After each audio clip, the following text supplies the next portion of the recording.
If there's one thing about the comic book art form that I find to be so special, it would be the medium's ability to tell the most grand and ambitious stories ever told. Tales not bound by a financial budget, but only by the writer's imagination and the artist's skill to execute that vision. It is home to some of the most bold, wild, and exciting characters and worlds in all of fiction. Stories in comics can last for years, decades even, and you just can't help but get attached to some of them.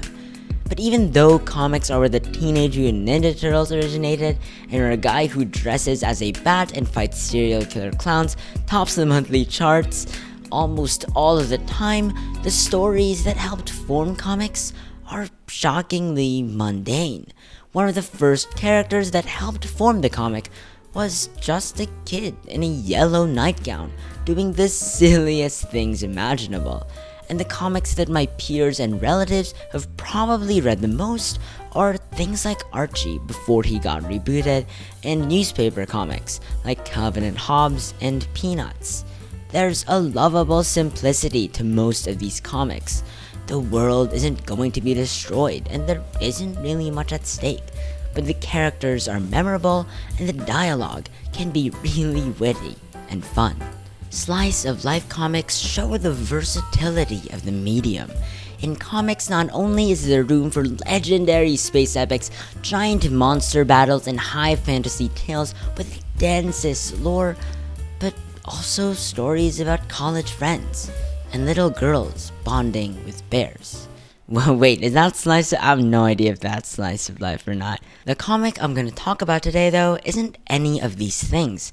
It's not a newspaper comic, nor does it take place in the real world with human characters. It's a comic that reminds me of simpler times as a child, and carries this sense of comfort and peace that slice of life comics have, but elevates it to a whole nother level.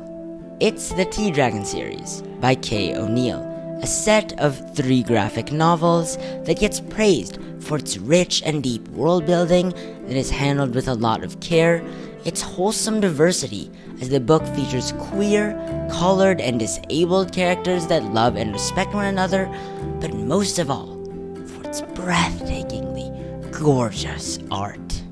I remember looking over the Comixology sales page during Black Friday, and rip Comixology by the way. But anyway, I was just so in awe of the covers of these books. It has such a therapeutic aesthetic that really makes you immersed in its world. I went through the first volume in awe of how soft and beautiful the art was, and somehow the art even improved over the next 2 books in this series. The comic takes place in this colorful and beautiful utopia that resembles our world just enough to emotionally connect with us, but contains enough fantastical elements to give us a sense of childlike wonder as we stroll through this gorgeously illustrated paradise.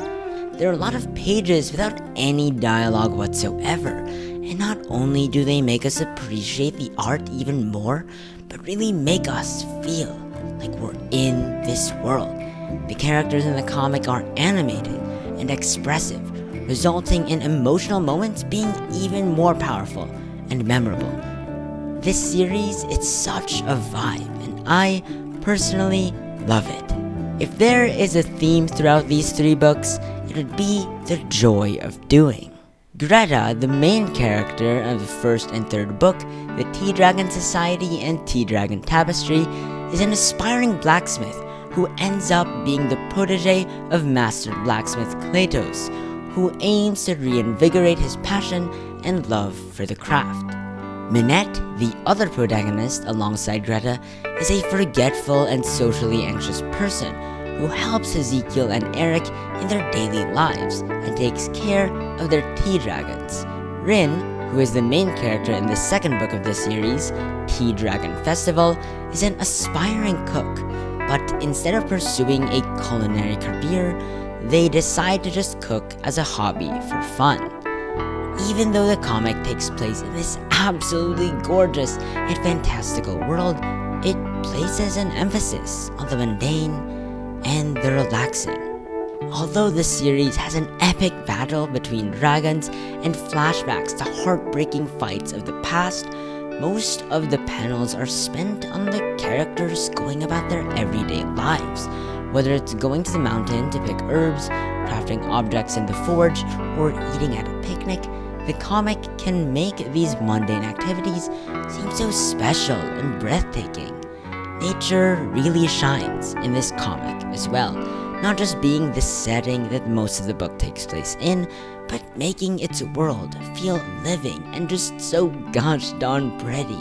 It's filled with sights and creatures to behold, and the amount of care put into illustrating and especially coloring these landscapes is astounding. Throughout the writing process of this video, I've had to constantly look at the downloaded PDFs of the comic, and there have been moments where my siblings just get so curious and ask me what this is. They see me reading comics all the time, so the fact that they went, "Wow, what is this?" is pretty special, I think. I don't think it's really happened much before. The T-Dragon comics are truly the epitome of art as a means of relaxation. The aesthetic and vibe of them just give me this sense of comfort and peace that is only rivaled by video games like Stardew Valley and animated films like Song of the Sea.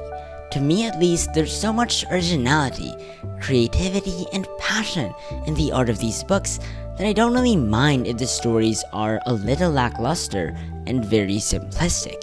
They have moments of humanity, vulnerability, and kindness that really hit you in the feels, dude. It's just a gorgeous comic series that has left quite a big impression on me. If there's one thing I want you to take away from this series though, it would be its indirect commentary on the comic book medium. T-Dragon Society opens with Greta asking her mother on the importance of swords in an age of peace and prosperity, effectively questioning her role as a blacksmith.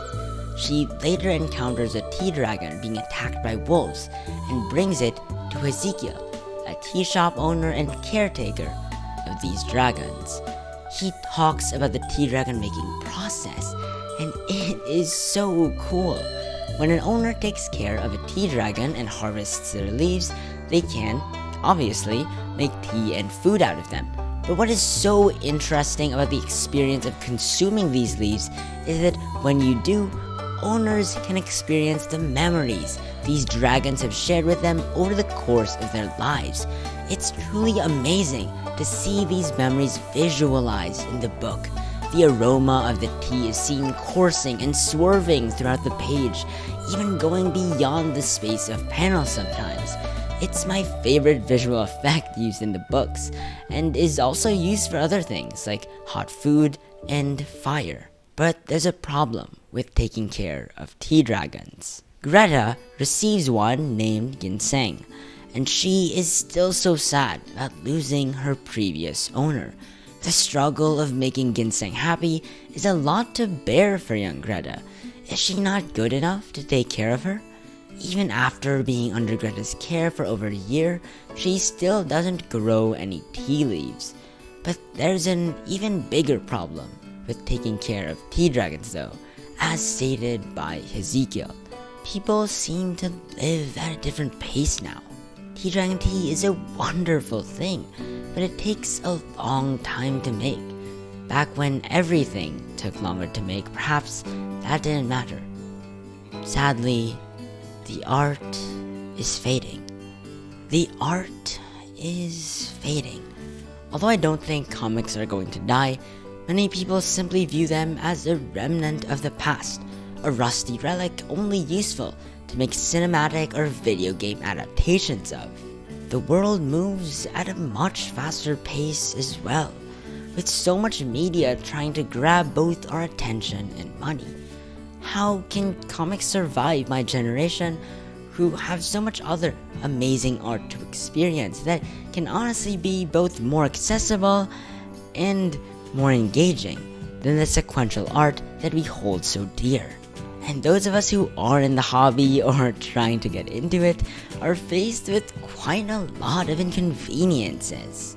Gatekeeping fans that judge you for your tastes and lack of knowledge, the costs of collecting physical comic books, giant corporations not caring about the artists and writers that work under them, digital comics being in such a dark and depressing state right now, and way more. But just because there are problems with the comic book industry, it doesn't mean that they're not worth getting into and checking out. For me, 2021 was probably my favorite year of reading comic books so far. Not only did I read more comic books on a consistent basis, but I discovered a lot of new titles that really changed the way I view the comic book medium. Series, characters, and graphic novels that were eye-openers and such blasts to read. Comics are great, and even though it is a little intimidating to get into, the joy from the epic stories you read will be with you for years to come. My name is Joshua C. I hope you have a good day, and I will see you in the next comic book video. And it's gonna be extra edgy next time because this one is extra soft, so get ready for that.